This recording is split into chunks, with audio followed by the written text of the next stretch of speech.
Welcome students. Today lecture number 8 on residential status. ठीक है, तो लास्ट लेक्चर में हमने दो क्वेश्चन सॉल्व किए थे, ठीक है, और आंसर था नॉन रेसिडेंट. ओके, अब थोड़ा आगे पढ़ते हैं.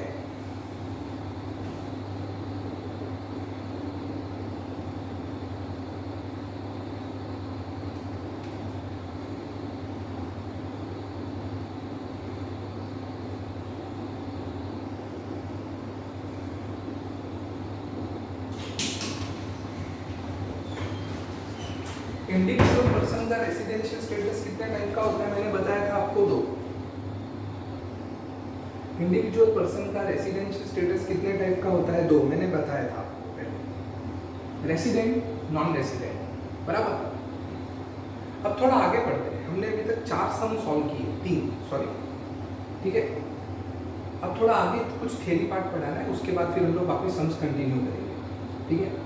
इंडिविजुअल पर्सन या तो रेसिडेंट होता है या तो नॉन रेसिडेंट. बराबर. अच्छा, कैसे पता चलता है कि पर्सन रेसिडेंट है या नॉन रेसिडेंट? तो हम लोग क्या करते हैं, सेक्शन 6 सबसेक्शन 1 इसके कंडीशन चेक करते हैं. बराबर. दो कंडीशन है, ये दो में से कोई भी एक कंडीशन फुलफिल किया तो क्या बन जाएगा? वो रेसिडेंट. और ये दोनों कंडीशन अगर फेल हो गया, दोनों कंडीशन फेल हो गया तो क्या बनेगा? Non resident. ये बात क्लियर है? ठीक है. अच्छा, अगर पर्सन नॉन रेसिडेंट होता है तो हमारा सम ओवर, हमारा सम खत्म हो गया. नॉन रेसिडेंट के आगे कुछ ढूंढना नहीं है. अगर इंडिविजुअल पर्सन नॉन रेसिडेंट है तो ये हमारा आंसर है, कंक्लूजन है, ठीक है. लेकिन अगर पर्सन क्या निकलता है? रेसिडेंट निकलता है. If individual person is a resident तो आपको आगे ये फाइंड आउट करना होगा. रेसिडेंट दो तरह के होते हैं, दो टाइप के रेसिडेंट होते हैं.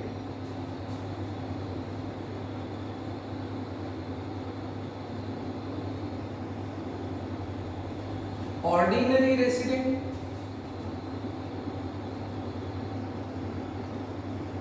Not ordinary resident.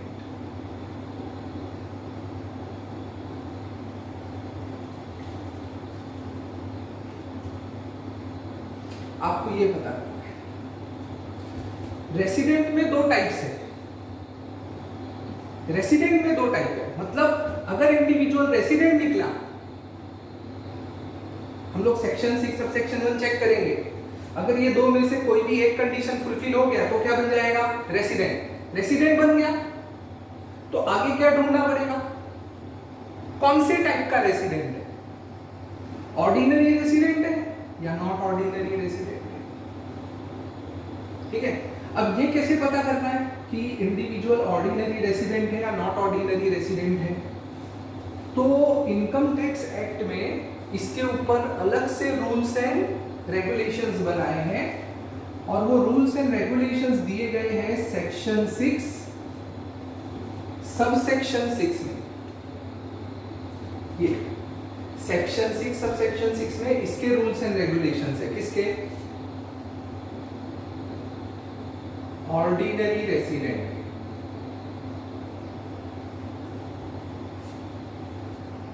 ओके. अभी दो रूल है, हम इसको रूल नहीं क्या बोलेंगे? कंडीशन. दो कंडीशन है. पहला, he or she should be in India, should be resident in any 2 years out of 10 years preceding the previous year, और बीच में लिखा है एंड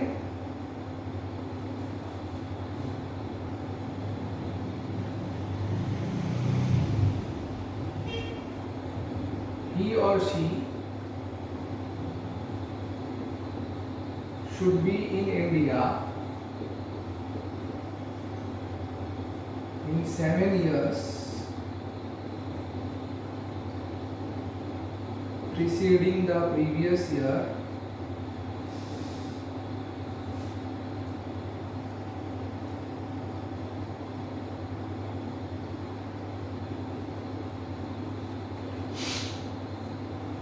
for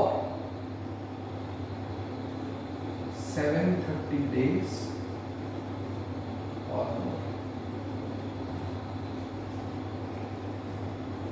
ये सेक्शन 6 सब सेक्शन 6 के दो कंडीशन, ठीक है। अगर ये दोनों कंडीशन फर्स्ट और सेकंड दोनों कंडीशन अगर फुलफिल हो गए, बोथ कंडीशंस आर सेटिस्फाइड, तो फिर इंडिविजुअल क्या बनेगा? Ordinary resident. He will be called as resident and ordinary resident. ये दोनों कंडीशन फुलफिल हो गए तो ये आंसर आएगा resident and ordinary resident.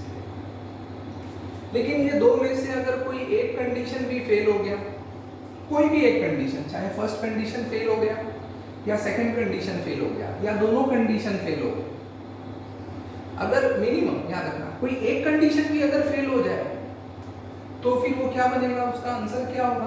Not ordinary resident. मतलब हम लोग क्या बोलेंगे? He is resident but not ordinary resident. मतलब समझा? अगर ये दोनों कंडीशन फुलफिल हो गए तो रेसिडेंट एंड ऑर्डिनरी रेसिडेंट। अगर कोई एक कंडीशन फेल हो गया इसमें से तो resident but not ordinary resident.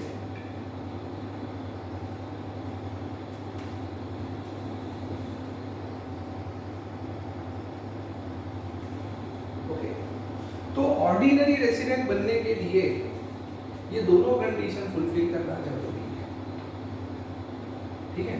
कोई एक फेल हो गया तो नॉट ऑर्डिनरी रेसिडेंट बनेगा, ठीक है। चलो अभी कंडीशन समझते हैं। सेक्शन 6 सबसेक्शन 6 है, इसमें दो कंडीशंस हैं, ठीक है। कंडीशन 1, इसमें हमको स्टे इन इंडिया नहीं देखना है, इंडिया में कितने दिन रहा वो नहीं देखना है। कंडीशन 1 में हमको कंडीशन 1 में क्या देखना है कि वो रेसिडेंट नॉन रेसिडेंट कितने साल है। हमको ये देखना है कि रेसिडेंट नॉन रेसिडेंट कितने साल वो रेसिडेंट है, कितने साल वो नॉन रेसिडेंट है। रेसिडेंट नॉन रेसिडेंट चेक करना है उसका, 10 इयर्स का चेक करना है। हमको ये पता करना है कि 10 इयर्स में कितने इयर्स वो रेसिडेंट था और कितने इयर्स वो नॉन रेसिडेंट था, ठीक है। वो पता कैसे चलेगा? कौन से 10 इयर्स लेने, पहले वो भी समझ लो। तो लिखा हुआ है देखो, ही और she should be resident in any 2 years out of 10 years preceding the previous year. मतलब 10 इयर्स आपको 10 साल का चेक करना है। क्या चेक करना है कि 10 इयर्स में कितने इयर्स वो रेसिडेंट था और कितने इयर्स वो नॉन रेसिडेंट था, ये चेक करना है, ठीक है। कितने इयर्स का चेक करना है? 10 इयर्स। कौन से 10 इयर्स का चेक करना है? Preceding the previous year. देखो हमारा प्रीवियस ईयर क्या है? 1920, सही बात। तो 1920 को छोड़ दो, ये अपना प्रीवियस ईयर है, प्रीवियस ईयर नहीं लेना है। प्रीवियस ईयर के पीछे के 10 साल लेने हैं, प्रीसीडिंग, बैक।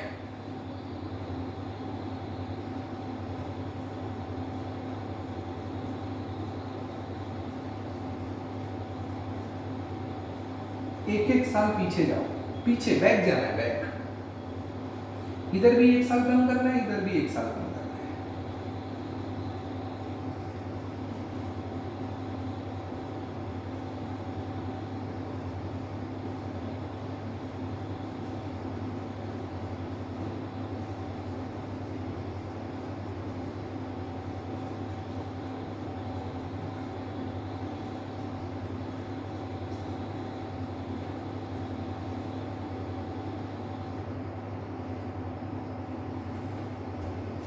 और भी 10 साल तक लेना है।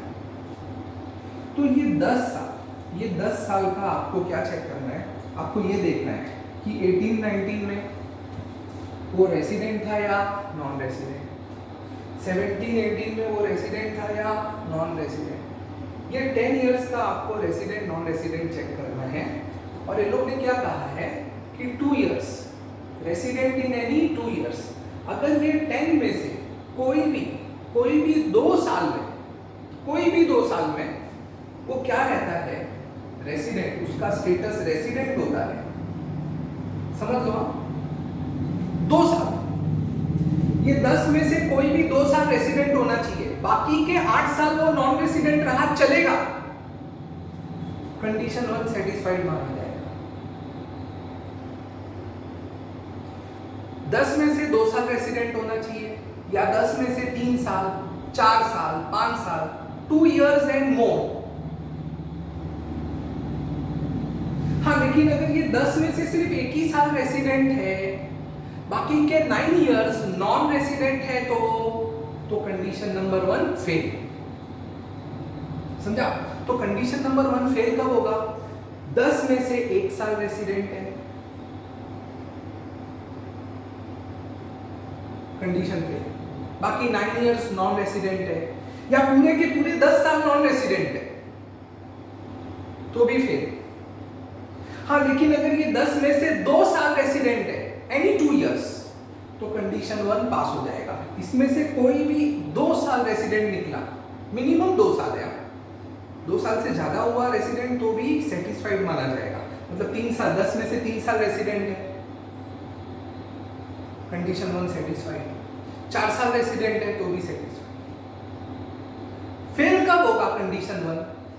ये 10 में से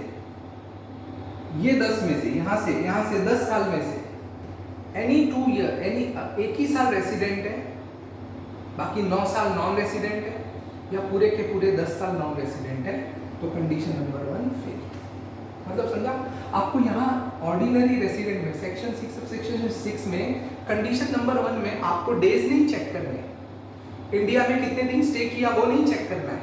आपको क्या चेक करना है सेक्शन 6 सबसेक्शन 6 के फर्स्ट कंडीशन में, कि वो 10 इयर्स में से कितने इयर्स रेसिडेंट है और कितने इयर्स नॉन रेसिडेंट है, ये आपको चेक करना है। ओके, तो ये कंडीशन नंबर 1 है। अब देखते हैं कंडीशन नंबर 2 क्या है। कंडीशन नंबर 2, ही और she should be in India. अच्छा, ये कंडीशन नंबर 2 में आपको स्टे इन इंडिया चेक करना है, इंडिया में कितने दिन रहा। देखो, ये दोनों कंडीशन अलग अलग है, ठीक है। इसमें आपको रेसिडेंट है नॉन रेसिडेंट है वो चेक करना है, इसमें आपको स्टे इन इंडिया चेक करना है। लिखा है ही और she should be in India in 7 years. अच्छा, कितने साल का स्टे चेक करना है? 7 इयर्स का स्टे चेक करना है। कौन से 7 इयर्स का स्टे चेक करना है? कोई भी 7 इयर्स का स्टे चेक कर सकते हैं? नहीं, वो लिखा हुआ है कौन से 7 इयर्स का चेक करना है, प्रीसीडिंग द प्रीवियस ईयर। ये जो प्रीवियस ईयर है ना, इसके पीछे के 7 साल, यानी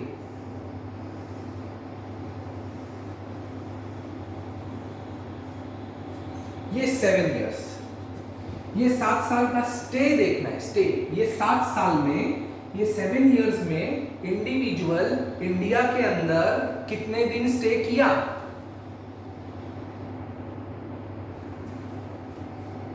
कितने दिन स्टे किया? 730 डेज स्टे किया, 730 दिन या उससे ज्यादा, तो condition number 2 will be considered as satisfied. तो ये कंडीशन 1, ये कंडीशन 2, ठीक है। ये दोनों कंडीशन किसके? Section 6 subsection 6 ordinary resident. और ध्यान रखना, ये आपको कब चेक करना है? अगर इंडिविजुअल क्या बनेगा? रेसिडेंट। अगर रेसिडेंट निकला तो आपको ये चेक करना है कि वो ऑर्डिनरी रेसिडेंट है या नॉट ऑर्डिनरी रेसिडेंट है, तब आपको ये सेक्शन 6 सबसेक्शन 6 के कंडीशन चेक करना है।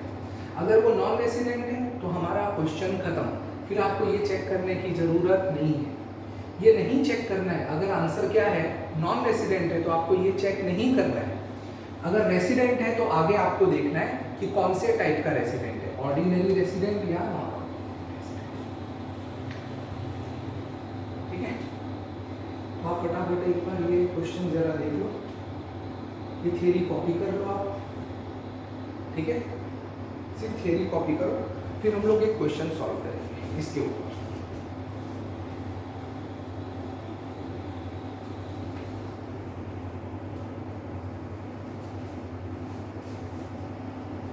और ये भी कॉपी कर लो।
क्वेश्चन नंबर 1 सॉल्व करेंगे।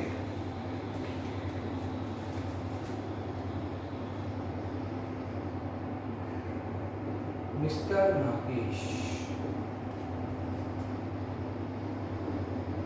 Person of Indian origin who was abroad, returned to India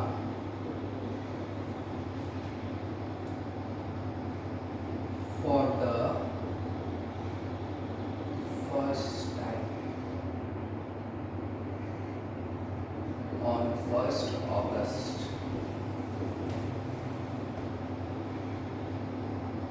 2019 and again left India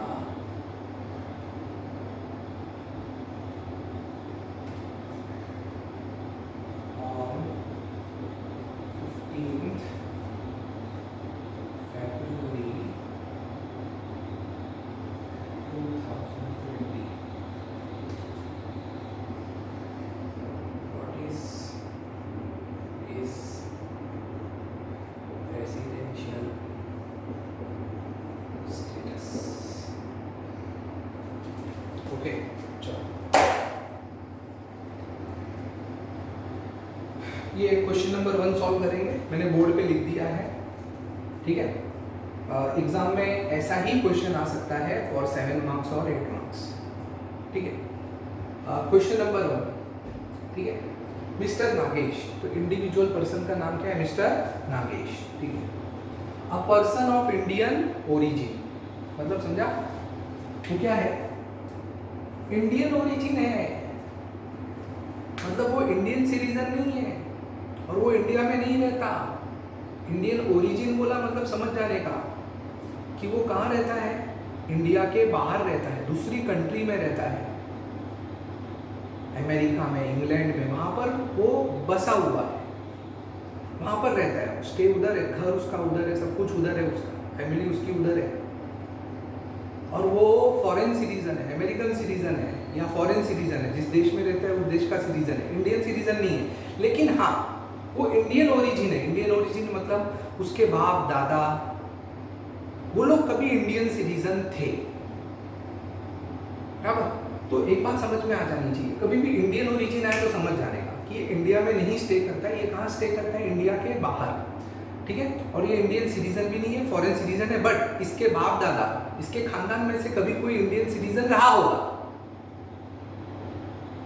तो ये इंडियन ओरिजिन माना जाता है, ठीक है। एक्सेप्शन 1 में तो नहीं आएगा, बट एक्सेप्शन 2 में आ सकता है, ओके। चलो देखते हैं। हु वाज अब्रॉड, देखो लिखा हुआ है अब्रॉड, मतलब वो अब्रॉड रहता है, फॉरेन में रहता है, इंडिया में रहता नहीं है, जैसा मैंने बोला आपको, ठीक है। तो ये वर्ड से हमको तुरंत पता चल जाएगा, इंडियन ओरिजिन आया तो समझ जाने का, अब्रॉड रहता है, फॉरेन में रहता है। Return to India, return to India मतलब इंडिया आया, came to India for the first time. अच्छा ये देखो, फॉर द फर्स्ट टाइम मतलब अपने लाइफ में पहली बार इंडिया आया, पहली बार, ठीक है। कब आया? ऑन 1 अगस्त 2019, 1 अगस्त 2019 को इंडिया आया। अगस्त 2019 मतलब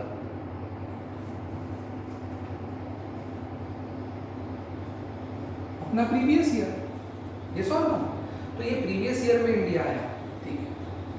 and again left India on 15 फरवरी 2020। अच्छा, और 15 फरवरी 2020 को इंडिया छोड़ के चला गया।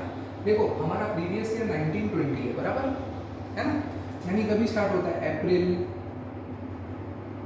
मई, जून, जुलाई, अगस्त, सितंबर, अक्टूबर, नवंबर, दिसंबर, जैन, फेब, मार्च, बराबर। ये सब 2019 है।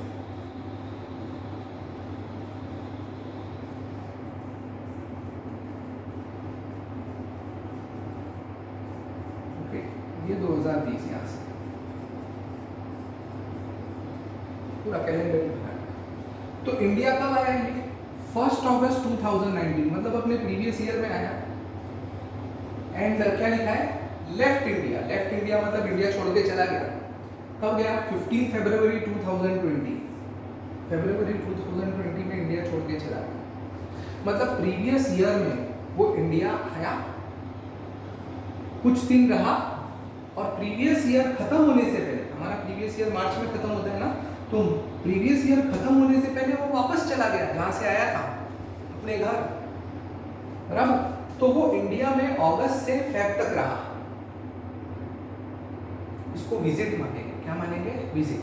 देखो कभी भी इंडिविजुअल प्रीवियस ईयर में इंडिया आता है और प्रीवियस ईयर खत्म होने से पहले अगर वो वापस चला जाता है तो विजिट माना जाता है। मतलब वो इंडिया क्यों आया था? फॉर अ विजिट, घूमने फिरने, अपने फैमिली से मिलने, अपने रिश्तेदारों से मिलने, जो भी रीजन होगा, XYZ।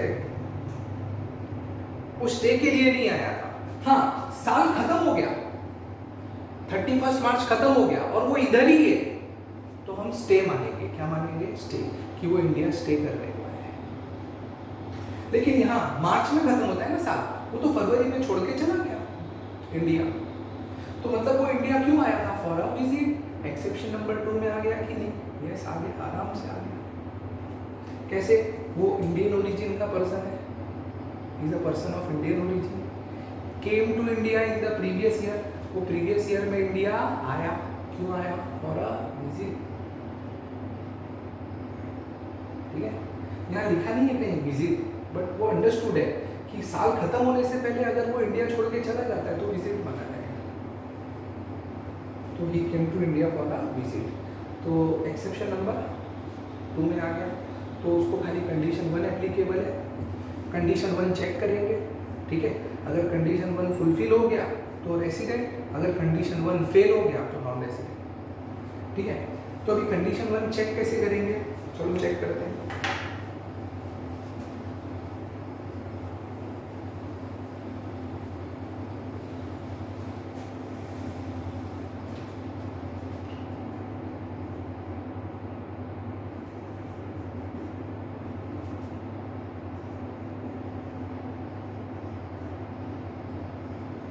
Stay in India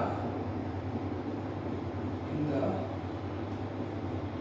previous year 2019-2020। दो कॉलम बनाते हैं, मंथ और नंबर ऑफ डेज। याद है ना? कंडीशन 1 चेक करने के लिए 2 कॉलम बनता है, एक मंथ का, एक नंबर ऑफ डेज का, ठीक है। चलो मंथ देखें।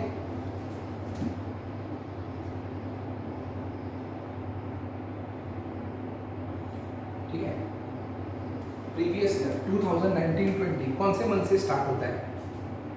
पहला मंथ कौन सा होता है? अप्रैल। अप्रैल 2019, अप्रैल 2019 में वो इंडिया में था क्या? नहीं, मिस्टर नागेश अप्रैल 2019 में इंडिया में नहीं था। वो कब आया इंडिया? अगस्त 1। तो अप्रैल में नहीं था, मई में भी नहीं था, जून में भी नहीं था, जुलाई में भी नहीं था, अगस्त में था। तो अप्रैल मई जून इधर लिखने का जरूरत नहीं है, डायरेक्ट कहाँ से स्टार्ट करेंगे? अगस्त। ठीक है, अगस्त में 31 डेज होते हैं अगस्त मंथ में। क्या वो पूरा 31 डेज इंडिया में था? यस, 1 अगस्त को आ गया था। अगस्त के बाद सितंबर, अक्टूबर, नवंबर, दिसंबर, जनवरी, फरवरी। सितंबर में कितने दिन इंडिया में था? सितंबर में भी 30 डेज होते हैं, पूरा 30 डेज इंडिया में ही था। अक्टूबर में 31 डेज होते हैं, पूरा 31 डेज इंडिया में था। नवंबर में भी पूरा 30 डेज इंडिया में था। दिसंबर में भी पूरा 31 डेज इंडिया में था। जैन में भी 31 डेज पूरा इंडिया में था। फरवरी में 15 फरवरी तक इंडिया में था। टोटल करते हैं,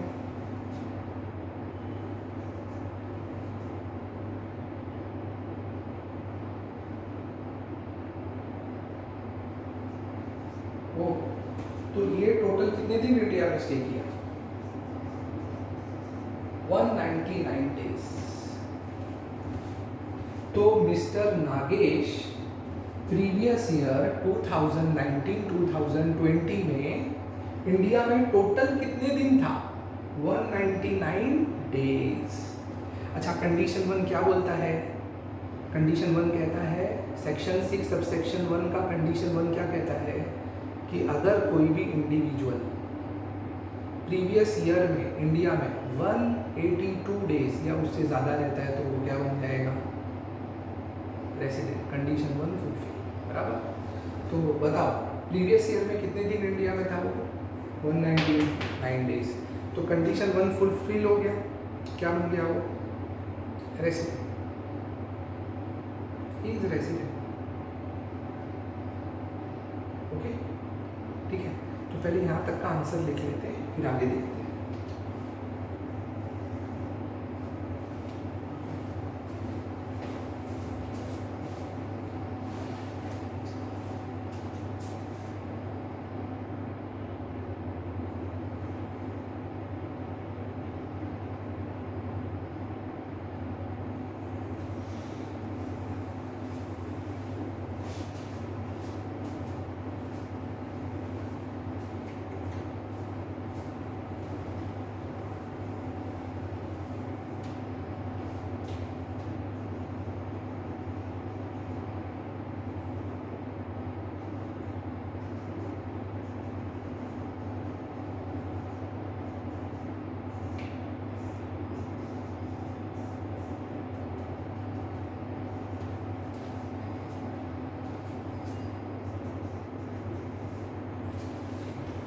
अब आंसर कैसे लिखना है मैंने आपको बताया।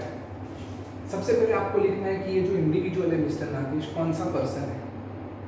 इनकम टैक्स में अलग अलग पर्सन होते हैं, इंडिविजुअल होते हैं, पार्टनरशिप फर्म होते हैं, कंपनी होते हैं। तो ये कौन सा पर्सन है?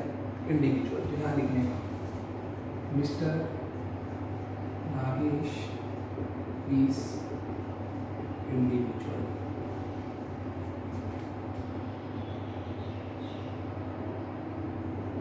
He shall be resident। कभी भी हमको पहले सम में पहले रेसिडेंट नॉन रेसिडेंट ही पता करना है।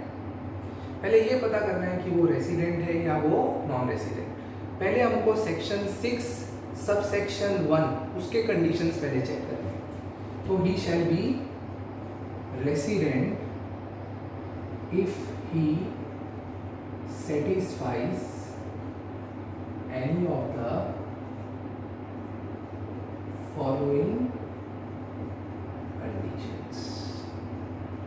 वैसे ही लिखना है जैसे लिखते हैं, जैसा सिखाया मैंने। अभी तक लिखेंगे कंडीशंस, फर्स्ट सेकंड और एक्सेप्शंस। एक्सेप्शंस भी लिखने, सेक्शन 6 सबसेक्शन 1 पूरा लिखना है, ठीक है। इधर ये एक्सेप्शंस कंडीशंस लिख लेना है। उसके बाद आप क्या लिखेंगे, एक्सप्लेनेशन। ये आप अपने ओन वर्ड्स में भी लिख सकते हैं, ठीक है। अब एक्सप्लेनेशन में क्या लिखना है आपको, मिस्टर नागेश। हम लोग पहले फर्स्ट कंडीशन चेक करेंगे ना, सेक्शन 6 सबसेक्शन 1 का, ओके। फर्स्ट कंडीशन क्या कहता है, ही और she should be in India in the previous year for 182 days और मोर। तो वही चेक करेंगे, क्या वो प्रीवियस ईयर में इंडिया में 182 डेज और मोर है, हाँ 199 डेज है, तो कंडीशन 1 सेटिस्फाइड होता है, बराबर। तो वही लिखेंगे, mister Nagesh is satisfying the first condition.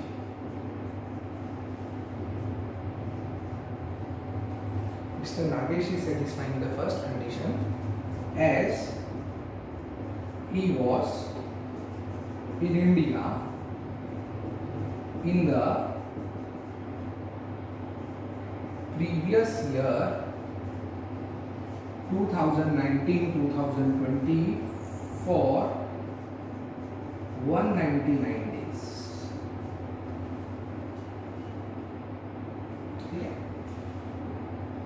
Next time में लिखना है पैराग्राफ लेके, ही इज देयरफॉर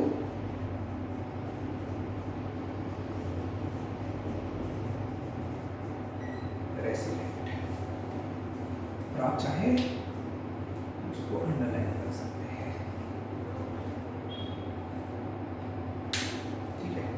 तो ये हमारा एक पार्ट खत्म हो गया, he is therefore resident, first part over. तो कभी भी याद रखो, जब भी आप सम सॉल्व करो तो सबसे पहले यही देखो, आपको पहले क्या फाइंड आउट करना है, वो रेसिडेंट है या वो नॉन रेसिडेंट है, पहले यही ढूंढो। तो हमने फर्स्ट पार्ट कंप्लीट किया, ही इज रेसिडेंट।